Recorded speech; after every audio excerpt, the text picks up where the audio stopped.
Good morning, everybody. I'm Nicola Barrett, Chief Corporate Learning Officer at Emory Executive Education. Welcome to Business Over Breakfast. It might surprise you, it certainly surprised me, to learn that the average person encounters 6,000 to 10,000 ads in a single day. I'm not sure I'm one of them, but anyway, apparently, and maybe I am one of them, because apparently our attention spans have perfected the art of tuning out most of them. Also, and I thought this might be a little controversial, so I'm going to add a few qualifiers.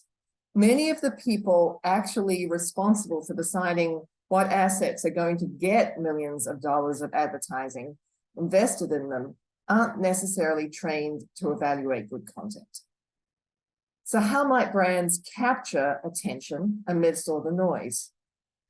The mechanics of going viral and having sticky ideas remain fairly unchanged. Distribution platforms, however, continue to evolve, and one in particular, TikTok, has truly democratized the dissemination of content creation and caused a lot of controversy in the meanwhile. Our guest facilitator today was featured in Poets and Quant's 2023 Best 40 Under 40 MBA Professors.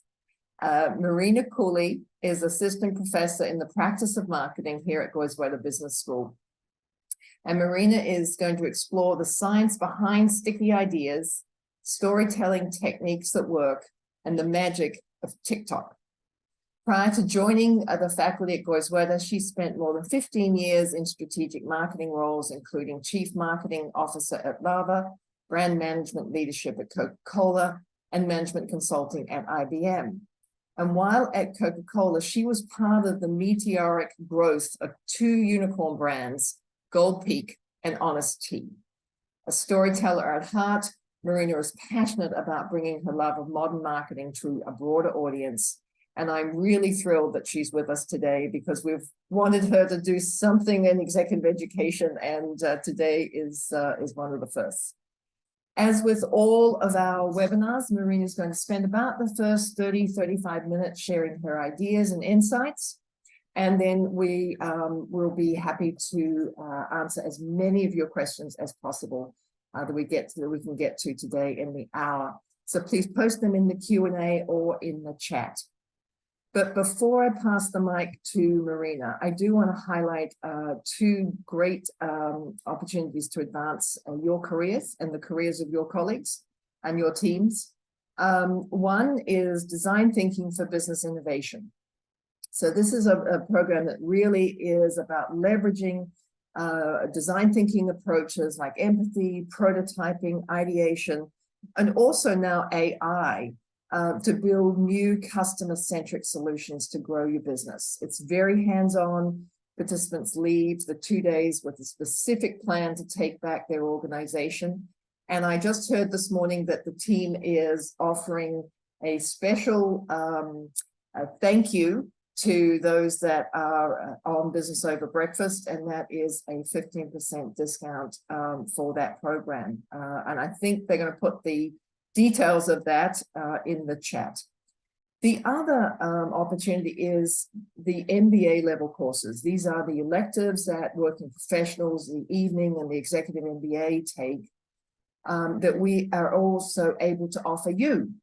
So these provide a deeper dive into things like emotional intelligence, marketing, consumer behavior, sales, and business development. So again, we will share information about those. Those are semester-long, or most of them are semester-long electives. They are 4 credit, and people will get a transcript at the end. So it's a wonderful opportunity to start building either a pathway to a degree or to deepen your expertise in something. Now, that's enough for me. I am going to hand over to Marina. Good morning. You can hear me? Good? All right. Thank you so much for the warm welcome. I think that is a great summary of what I do, but I want to know what you do. So if you have had me at any course, you'll know that the first thing that I always start with is who is the customer and what do they value? So I have a lot of great stuff today that I'm excited to share. but it would be really helpful for me to understand just a few things about who's on the line, because I can tweak a little bit. So very quickly, just tell me, is your role in marketing? So just put marketing role. Are you here because you're just curious? Or you're not in marketing, but you think that there's something about TikTok and social media that you can leverage? So just very quickly respond with marketing, curious, or leverage, so I can get a feel. This is so helpful. Amazing. Amazing, amazing, amazing. Okay.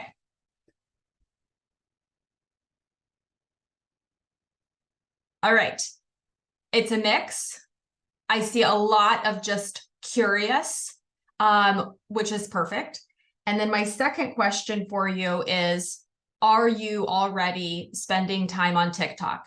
And let me make this part clear. Not you're seeing TikToks on Instagram, but you are on TikTok. Amazing. Okay, I see a ton of like no's, not at all, but my kids are. Amazing. Perfect. Thank you so much. I think that gives me great confidence that I can add value to your morning, which is my only intention. So I'm not going to go through this. I think that Nicola did a wonderful job introducing me. What I really just want to highlight is that I have worked a lot, and now I'm a professor in the practice of. And what we mean by practice of is that I've done a lot of the work. I am not a theoretician. And I asked you why you're here, because I have to imagine that many of you on the call are experts in your field, in your industry. And because I'm a professor in the practice and I try to just be incredibly honest, I'm just like you. So you go to work, you go to a lot of meetings, and I did that too. So the reason that I'm on the other side of this, though, is because there's just a few differences between the way that I spend my day now that I'm in academia. And that's why, I have all of this stuff. So the truth is I attend almost no meetings. So again, I think you could figure out all the things that I'm going to share if you also attended almost no meetings. I'm in a classroom 2 days a week, 8 months a year. And so that just gives me a ton of time to read and connect the dots. The other unique thing about my life is that the people that I spend most of the time with, aside from my young kids, who are 5 and 7, the people that I spend most of my time with are 20-year-olds. And that just gives me a very unique lens into social media.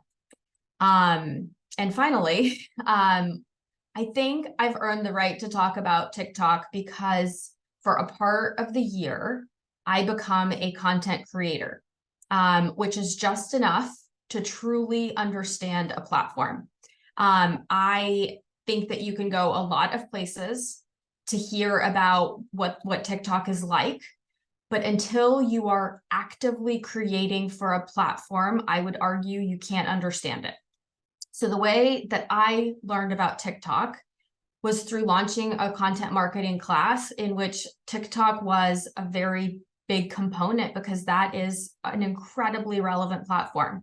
So I've taught this class for 3 semesters now, and I essentially created a challenge where we break out into teams. So in 22, it was 27 teams, 27 days. This year, the class got bigger. So it was 30 teams, 30 days. And the class got a ton of attention because here we were in academia, giving our students a chance to learn the science of sticky ideas and then put them into practice. So, I mean, pretty much from day one, we felt like we were cracking the code. We were a completely unknown account. And, day one, we were getting almost 30,000 views. We continued to post consistently. And by day 15, we had a very big day. We had, I would call this, we went viral.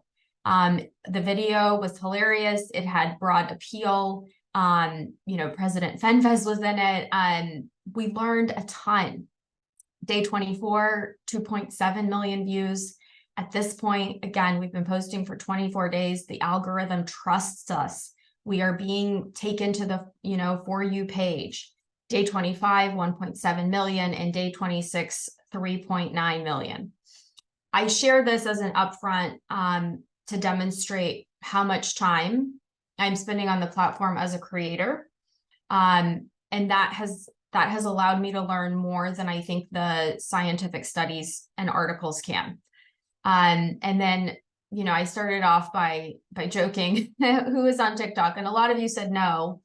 And I think that this meme summarizes just perfectly. You know, no, I don't watch TikToks. I watch Instagram reels of TikTok videos that were popular 2 weeks ago, like a grown-up. I think this is just a lot of people's perception. So let me deconstruct what a TikTok is. So for any of you that are not on the platform, this is meant to really break out the individual features of what make a single TikTok. When you open TikTok, there are actually a few categories, and shops is something that has been added recently. I'll touch on that at the end. But essentially, there are your friends. So this is people that you actually follow. So if you wanted to filter your content the way that you would in Instagram, you can do a friends or following. But honestly, that's not the behavior. That's not what people are doing.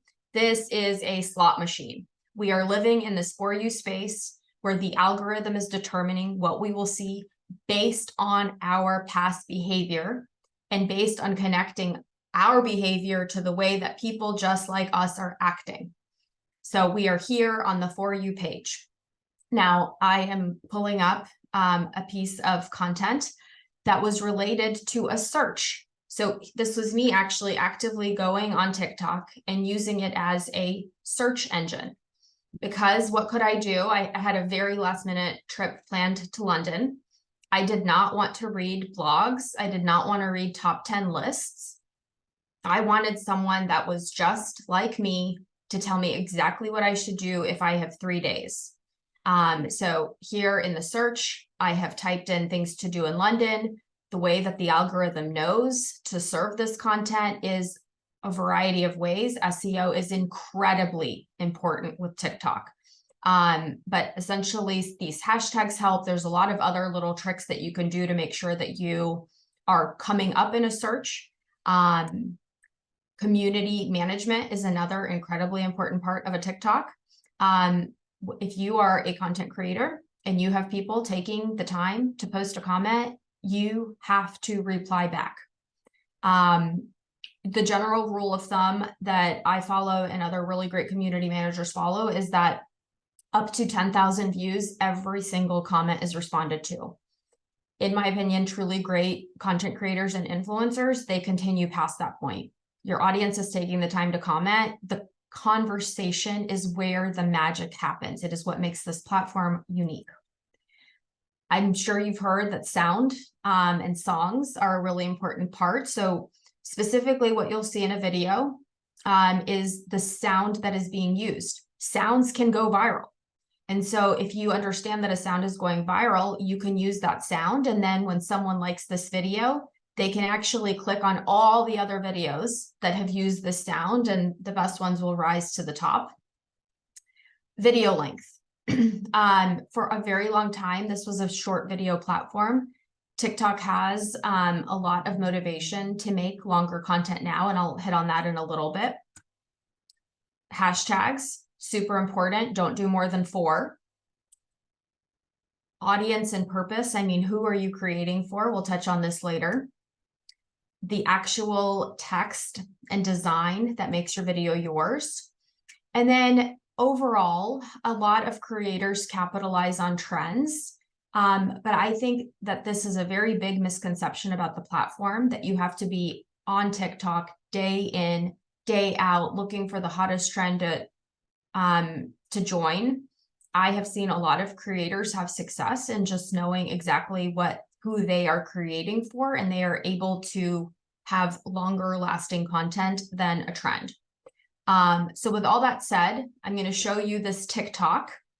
And I want to show this to you because for those of you that are not on the platform, I want you to notice the high quality nature of this. People think that TikTok is a very low production, low quality platform, but I can tell you that this algorithm is so good and there is so much content out there that your version of TikTok can be extremely high quality. It's really about what you're looking for. So I'm going to play this video.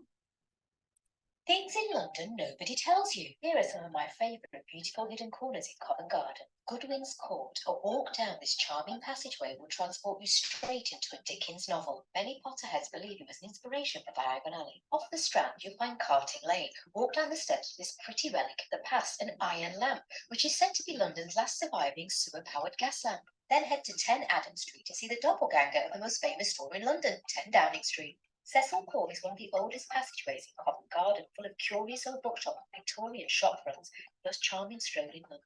One of my favourites, Neil's Yard, a mini village full of independent shops, restaurants and bars. I planned my entire London trip within a matter of 20 minutes. I just found a few creators that spelled it out for me, and I was done. To me, this is this is the future of search. Nobody is going to want flat, static search results that they have to read when they can have something this dynamic. In order to get better at understanding the way that the algorithm works for any specific individual, you really need to create an account. In fact, this is my recommendation, create 2 accounts. I have 2 TikTok accounts. I have one for my personal interests and I have one for my professional interests. I cannot emphasize this enough. Those 2 accounts, they are completely different. I have never been served the same piece of content on both accounts. And I think doing this, one for your business, one for your personal interest, will help you understand how the algorithm works. So that is a piece of advice I have. So, why am I excited? Why are you on this call? It's because we haven't seen growth like this before. So TikTok hit 1 billion users faster than any other platform. And then in terms of monetization, you can see that the slope of this line, the last time we saw something was like this was Facebook. And it's actually an even steeper line than that. More so, to me, this is why we're really talking about TikTok, is 4 factors. 1, you have a growing user base. Not every platform can say that. In fact, many platforms have tapped out on their growth, and the only way that they can get growth is by recruiting teens. And I can tell you that the teens are not going to Facebook. Twitter is not adding to their user base. So here we've got a platform with more users. The growth of these users is being led by Gen Z. These are the people that are going to be, frankly, alive the longest. So we need to get them now. But as much as we say this is a Gen Z platform, don't forget your millennials. In the US, there are 34 million millennials on this platform. So growing user base, Gen Z, and time spent on this platform is about 54 minutes a day. That's really, really high because it happens to be more time spent than on any other platform. So when it comes to advertising, the amount of time spent equals the number of ads that you're going to be able to show. And I'll break this out a little bit more momentarily. So essentially, you've got a platform with a massive number of people. That massive number is still continuing to grow, and they're willing to spend almost an hour a day with the content. That's why people are excited. That's why advertisers are excited, and generally we follow the money. Now, let's say you want to ignore all of this and you're just like, I can't learn another platform. I don't have the energy for that. You can ignore it. But the truth is TikTokification is happening. The influence of TikTok is rippling across the way all social media and all digital media work. Content is becoming shorter. We have to hit the point faster. We are moving to an algorithmic recommendation approach. And authenticity has been highlighted as being a key part of TikTok, and that is rippling through. So ignore it if you want, but it's coming. All right. And then in terms of search, this is something that I am currently studying with my content marketing students. We're doing a lot of fun experimenting, but essentially for a lot of categories, and that is what I'm studying, Gen Z starts their search with TikTok. And that is the first competition that Google has felt in a long time. This will ultimately matter a lot because it means that the way that Google treats search will change. So what Google is investing in right now is search generative experience. They're putting a lot of resources behind that. So when you start your Google search, again, instead of the static top 10 lists, you're going to be served videos. If Google does this right, you'll be served videos from YouTube, which is part of their digital ecosystem. That's why they're pushing shorts, because they need the content to ultimately be served on the SEG experience. So again, you can ignore TikTokification, but it's going to change the way that the entire digital and social landscape function, because it'll be the new search engine and everything will become shorter. All right, so hopefully I've convinced you that this is worth your time. Let's talk about how to actually be a part of TikTok. And I'm going to cover really 3 categories. One, if you want to be a part of this platform, you have to understand the business model. And for this, I don't just mean TikTok. I mean, you really need to understand the business model of these platforms. My best parallel for you, for any platform, is to remember the way that traditional TV works, because it is always being mimicked. The way traditional TV worked, super simple. You have a sitcom. That sitcom is 22 minutes long. That means we can sell 8 minutes of ads. So we keep this ratio of we give you value, your eyeballs, we give you value, we entertain you for 22 minutes. And in exchange, we are selling to you, to those eyeballs, for 8 minutes. So that ratio, we can call it kind of like a 1-to-2 ratio, has always been the driving force of entertainment. And so think about that as the model when you think about social media. So what's the business goal of social media? I ask my students this on the first day of class every year, and they tell me these beautiful things about connecting people and community. And I'm like, yes, but really, these platforms are trying to monetize. They're a massive component of the top 50 companies in the world, and their job is to generate revenue. And that revenue comes from advertisers. These platforms cannot work. There's no way to monetize them.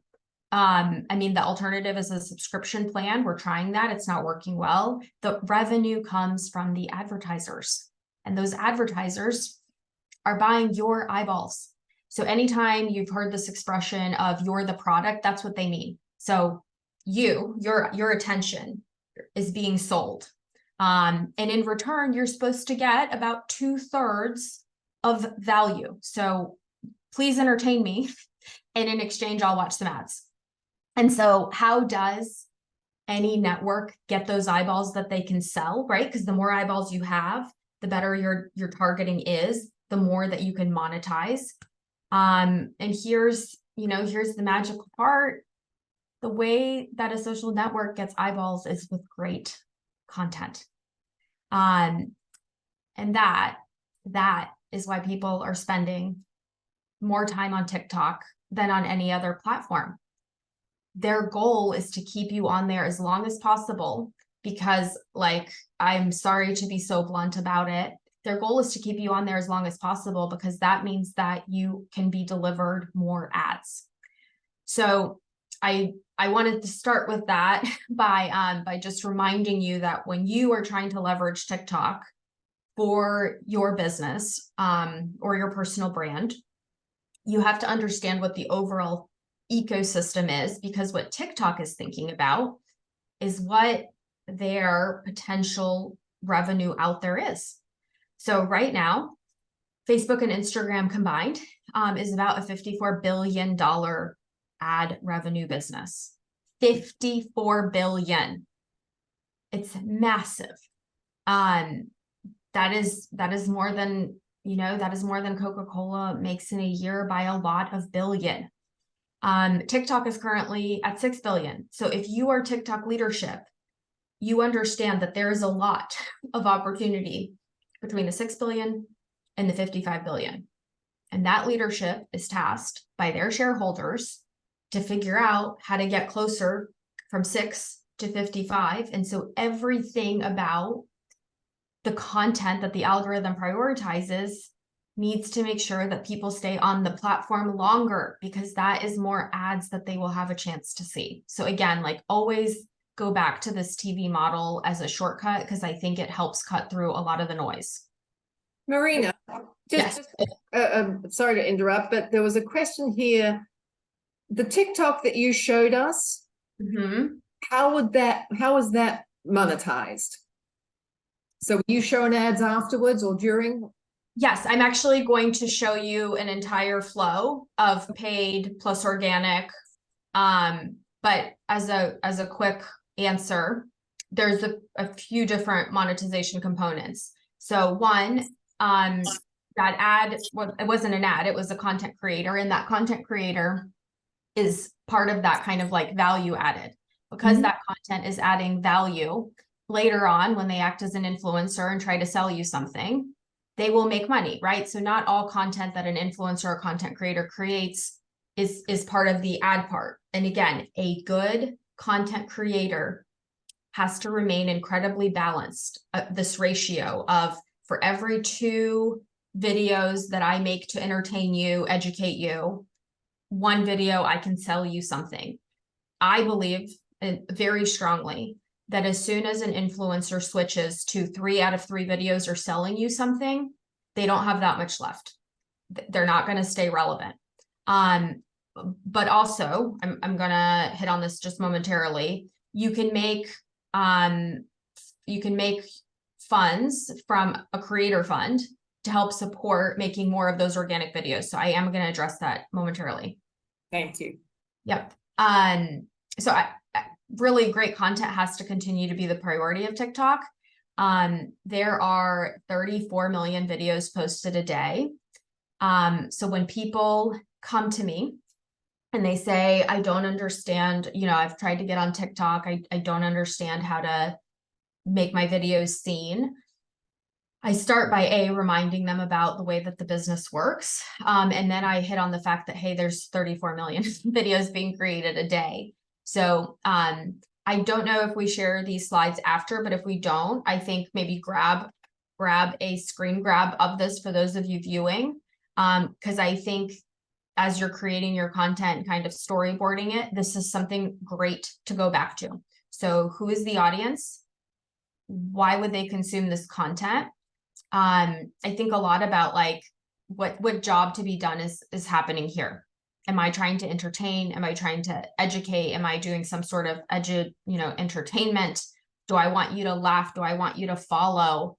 And then use the principles of stickiness. So make an idea simple, have something unexpected, like in the first 3 seconds, create some sort of knowledge gap where you leave your audience needing to watch further. Credibility.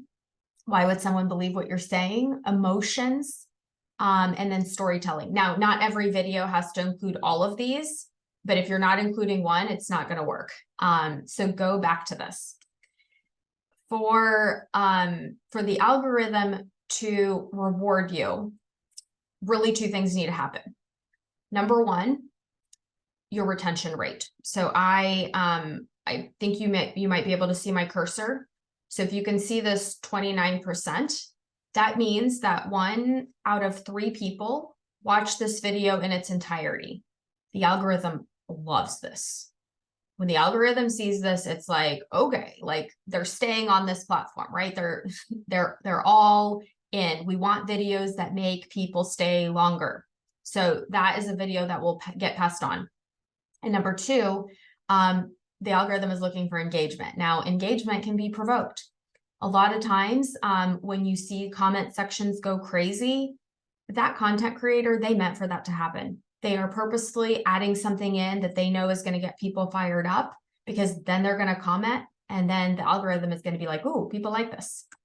And you know, the way that that's fueled is the science of sticky ideas, doing a good job of leveraging SEO, and being true to what the app is, which is understanding how to use audio and trends, understanding different niches within TikTok. I mean, there are crazy niches. Like there's an Italian pickpocketing niche. You know, there is book talk, there is finance talk, there's glow up talk. And you need to understand what niche you're serving. And then consistency. Consistency is at the heart of all of it. If you want to be successful on TikTok, this is super sad, but you've got to post every day. Batch creation is the only way to, I think, not lose your mental health. But you got to be really active. I just finished this experiment, and I want to quickly tell you that I'm seeing some things that concern me. Number one, videos that are getting like a 34% engagement. If we would have seen that last year, that video would have gone insanely viral. This year, 34% engagement, it didn't. That's concerning to me. That means that the algorithm is prioritizing something else. Second example I saw that really concerned me. We had a video that had a 50% retention rate. So yes, it was a short video, but to have 1 out of 2 people finish watching a video, this got about 100,000 views. Like, that's not right. There's more audience that will watch this whole thing. Something else is being prioritized. And then the third thing I saw that really concerned me, we had a lot of videos flagged that said that they weren't eligible for the For You page, and that is where discovery happens. There's nothing about these videos that should prevent them from being on the For You page, except that they weren't created in the native TikTok environment, and TikTok really wants to punish because that's not the behavior they want to see. So in my opinion, I think that these videos are not being given all of the eyeballs because we've got to make space for more ads, because we are monetizing and we are prioritizing TikTok shops. You know, something else that's happened is there was a like a $1 billion creator fund. So like that London video, that creator, for the millions of views that they received, they are getting a very, very small cut, but they are getting paid to put content out there so that more people are on the platform. That fund is gone. I don't know that they really spent the 1 billion that they committed, but they did cut it out earlier than they intended. And instead they launched a new program for long form content because they want to compete with YouTube. So that is now where they're directing some of the algorithm prioritization and the dollars. And then finally, I think this will help bring it all together. You know, you might be making great content, you might understand the business model, and you might be willing to put some dollars behind it. So for this, I just wanted to show you the speed at which TikTok is happening, so you can hopefully see how some of this comes together. I've never seen another laptop like. I am not trying to seduce you. Let's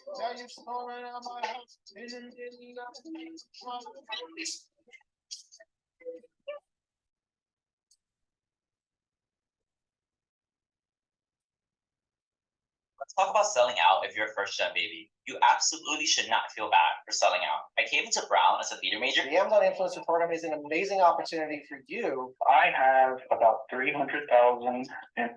All right, so this is from my college. This is from my college account. What you just saw was 30 seconds of me being on TikTok, right? I'm on there for 54 minutes a day, not me, but the average.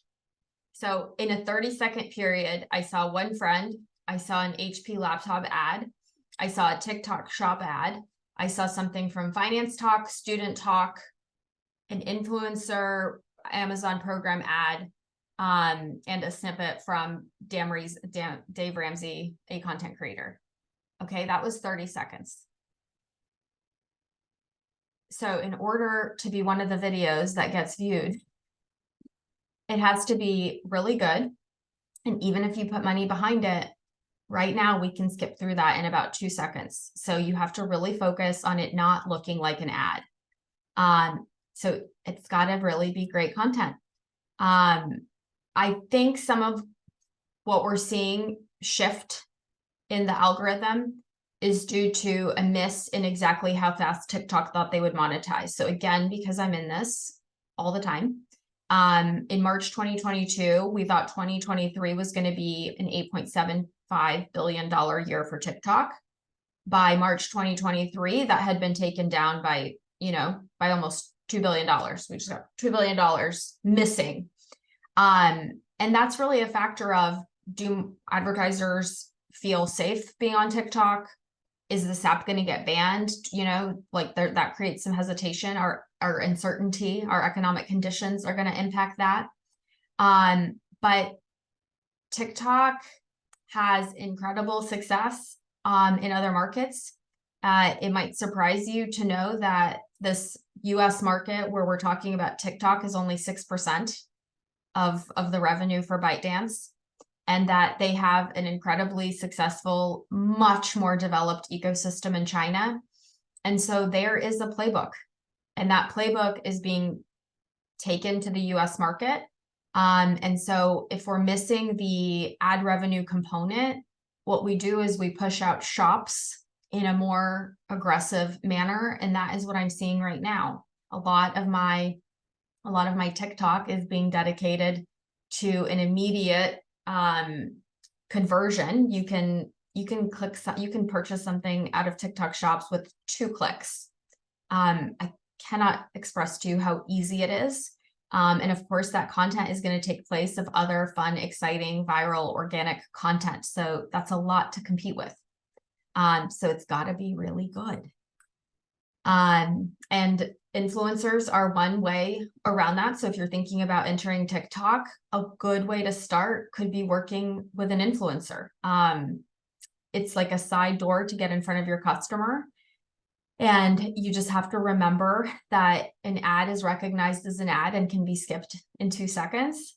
So if you're going to work with influencers, have them create content that they know will work with their audience because they know their niche.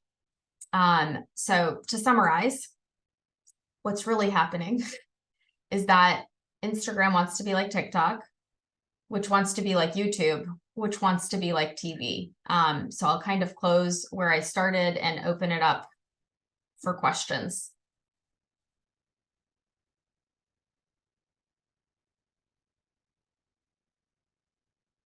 And Marina, there are lots of questions and the chat's gone crazy too.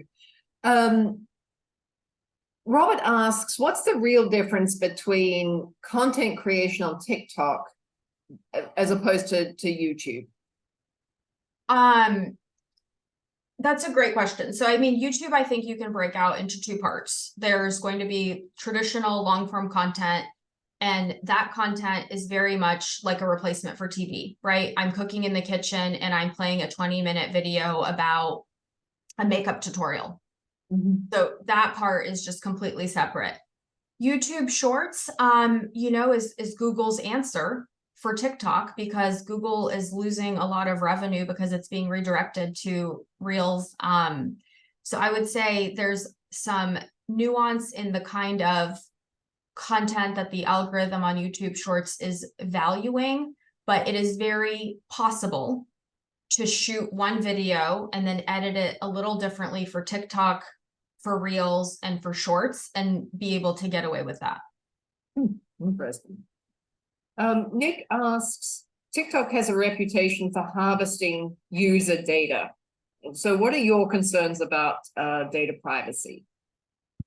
I'll be honest, I don't have concerns, because I think we're giving all of our data away to everyone anyway, which is probably a controversial thing to say. But if you think about what is on this thing. You know, with my Face ID, I can open up every single bank account that I have. I can do a checkout and buy just about anything.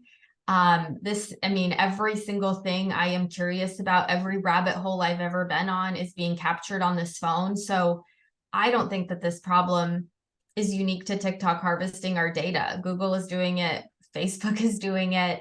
And so I am very interested to see the way that Apple continues to approach privacy. I think that is going to become a pillar. I think they're truly, when they started talking about privacy, 4 years ago as part of their platform, I didn't understand it, but now I understand that they were a pioneer.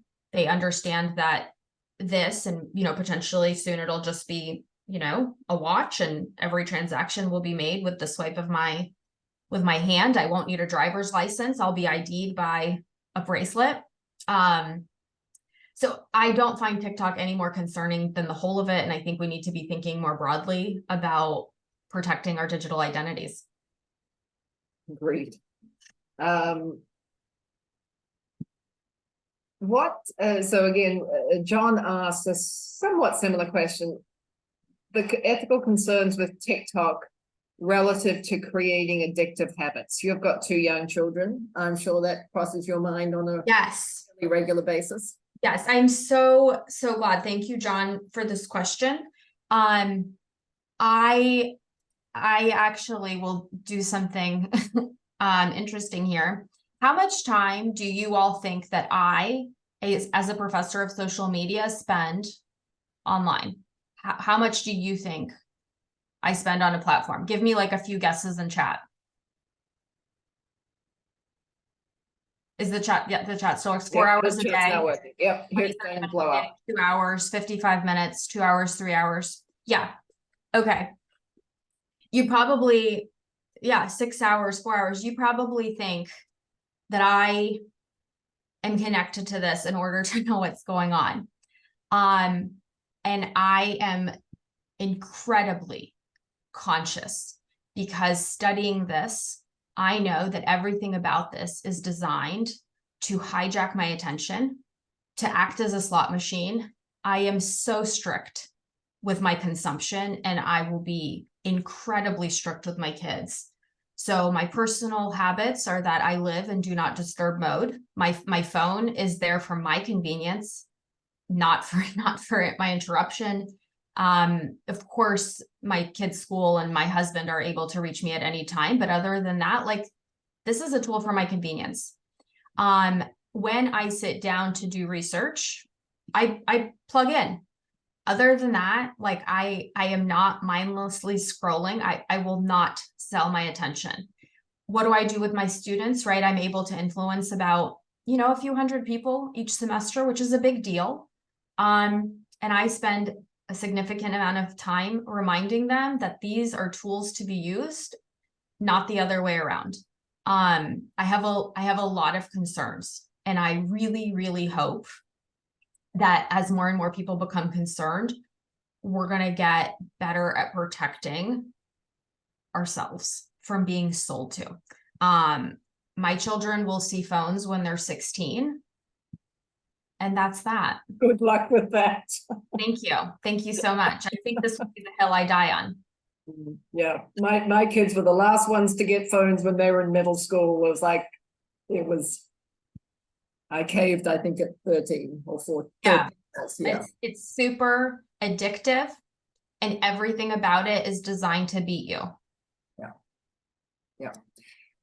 Gary asks, who owns TikTok, and then who manages and approves the content? Well, ByteDance owns TikTok, but TikTok will spend, a lot of time talking about how their US business unit is run separately. The head leadership at TikTok is Blake Chanley. You should know that Blake spent 12 years at Facebook creating the ad revenue ecosystem. So he is responsible for turning Facebook into, this monetization behemoth. He understood how to create a platform in which advertisers could easily run campaigns and get the analytics that they needed to support putting more money behind the platform. So TikTok could not have made a better hire, in my opinion. This is the person to do it.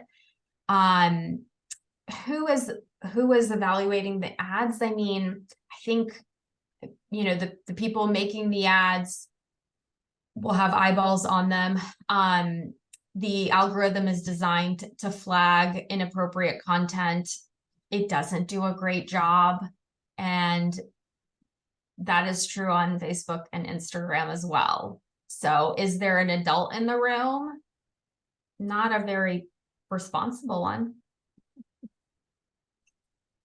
Gerardo asks, do you see any other app or software being created currently that would compete with TikTok rather than, and not the Facebook or the Instagrams of the world? What's the next TikTok?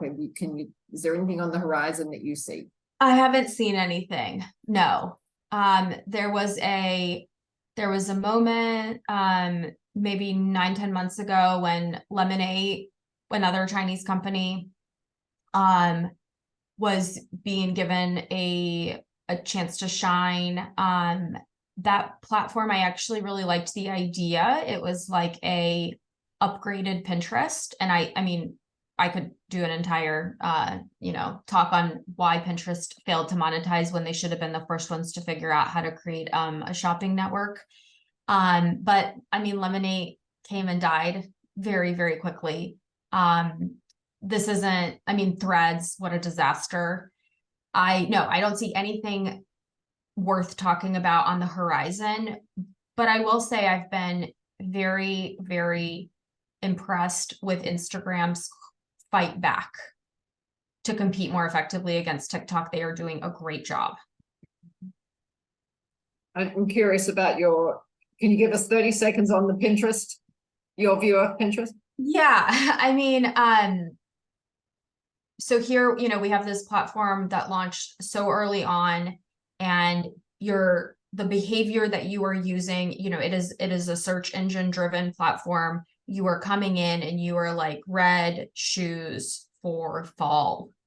Everything about that is designed it's an advertiser's dream. I'm raising my hand and telling you what I want to add to my life, right? Wedding planning, centerpieces. That should have led directly to almost acting like a catalog, and they could not get it together. And it's been frustrating to watch, and I'm sure the investors feel the same way. I'm not sure who asked this, it's anonymous, but is TikTok meant to sell products more so than services? Will you repeat that? Is TikTok meant to sell products? Is it a better platform to sell products rather than services? Great question. I think that on the face of it, what TikTok Shops is, it's going to be products, right? Like, I really would recommend that you create a TikTok account, even if it's just 1 hour of your life. Just spend an hour seeing what's out there, and do one Shops transaction. The ease of it, it's easier than Amazon, and I didn't think that was possible, right? You see something you like on a video that is available for purchase, click, and then it shows up at your house. So I can see why TikTok leadership is incredibly excited about pushing products. For services, I think TikTok is going to act more upper funnel. It's going to bring awareness to the thing that you have, and then it's your job to get them to what I call your lake. Likely your website is where you do the conversion. So TikTok is really just a river leading the consumers to your lake. Okay. Gerardo asks, how do you stop others from using your content for their own monetizing? Great question. happened to have a pretty big influencer guest lecturer in class today or yesterday. Shout out to Jess Turner, a Goizueta alum who now has over 500,000 followers on TikTok. And she got asked this question too, and she shrugged her shoulders and said, like, it really hasn't been a problem. You know, that TikTok watermark carries, and she actually also went to Emory Law, and is, I think, very knowledgeable in trademark. And she actually said, like, this is not something that's keeping her up at night. Interesting.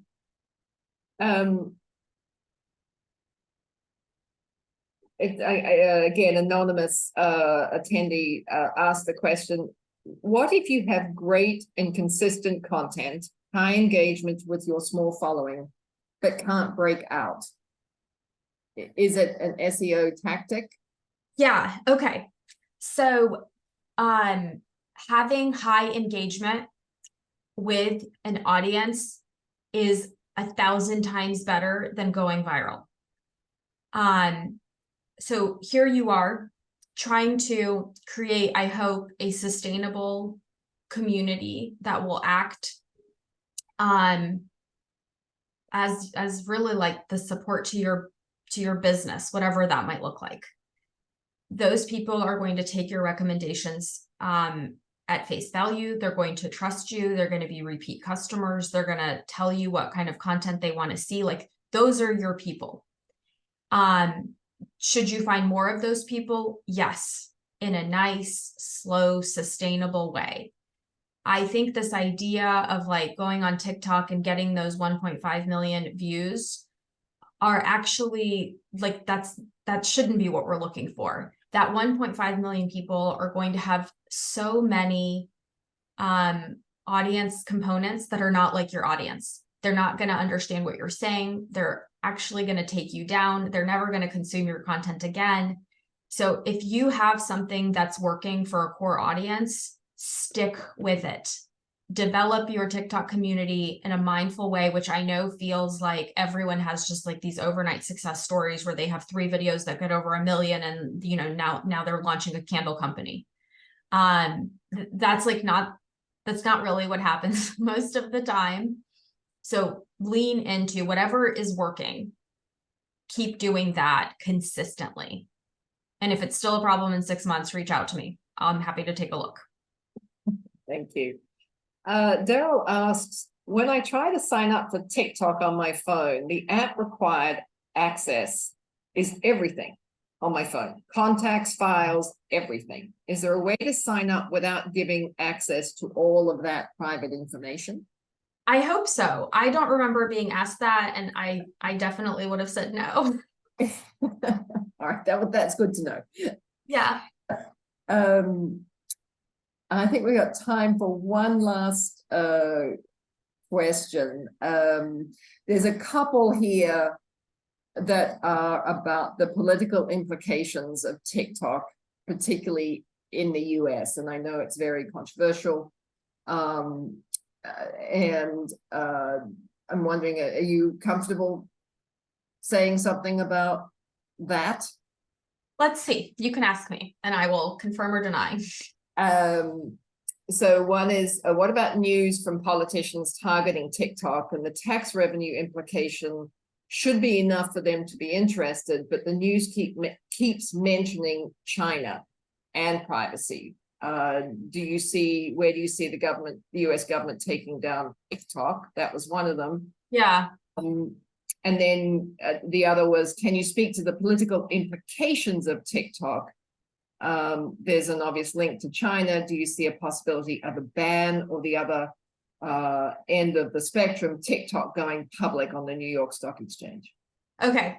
I think what I feel comfortable saying is when we were going through a potential ban this summer, I thought a lot about it. I had lots of free time. And my thinking was very certain, which was like, we're not gonna ban a company that is producing $6 billion of ad revenue. We're gonna posture a lot about it, but ultimately this is the US is the heart of capitalism. For us to shut down a $6 billion business would be unprecedented, and I didn't believe that it would happen. And I continue to believe that. All right. Well, thank you so much. I've learned more about TikTok today than I have ever known before. So I really appreciate it. It's wonderful to have you come and talk to our executive education audience and our business over breakfast folks. So thank you very much from me. And I'm going to hand over to Pam. Great. Thank you, Nicola and Marina. Thanks again for coming. As Nicola said on the front end, we've been anticipating having you join us and are just so excited to have you this morning. I want to share what's coming next on Business Over Breakfast. So if you will bear with me just a moment, we hope that you will join us on December the 7th. It's been a minute since we've had Tom Smith talking about the economy and me, and he will join us on December the 7th with a look back on 2023. And in honor of the holidays, we are not going to have a live webinar on December the 21st, but I invite you to click on this QR code and vote for your fan favorites from our 2023 webinar series. We'd love to hear from you about what have been some of your favorite videos. And then we'll be sending out an email that week with the links to the top 3 fan favorites. And then on January 24th, we'll welcome back Jamie Turner. He'll be talking about how to make 2024 your best year ever. For those that have seen Jamie, you know that'll be a really fun session. Just a quick reminder, as Nicola mentioned on the front end of the webinar, we have 2 courses coming up in December, Innovation for Business, as well as Executive Decision Making. And for our Business Over Breakfast viewers, we're offering a holiday thank you for your continued viewership and loyalty and being with us. So enter promotional discount code BOB15, because we refer to Business Over Breakfast as Bob in Exec Ed. We also have these wonderful MBA level courses. These are primarily with our evening MBA class in the coming spring. Some of these are actually short condensed courses, so you can get an entire course in over the course of a couple of weeks with some time investment. We invite you to check out those courses on our website, or you can reach out directly to my colleague, Tammy Long, via the email here on the screen. Thank you guys for being with us. We wish you and your families a happy Thanksgiving holiday. If you celebrate this holiday, we look forward to seeing you back online with us in December. Have a great rest of your day. And Marina, thanks again for being with us. This was so fascinating. So thank you again. Thank you for having me. Have a great, happy Thanksgiving, everyone.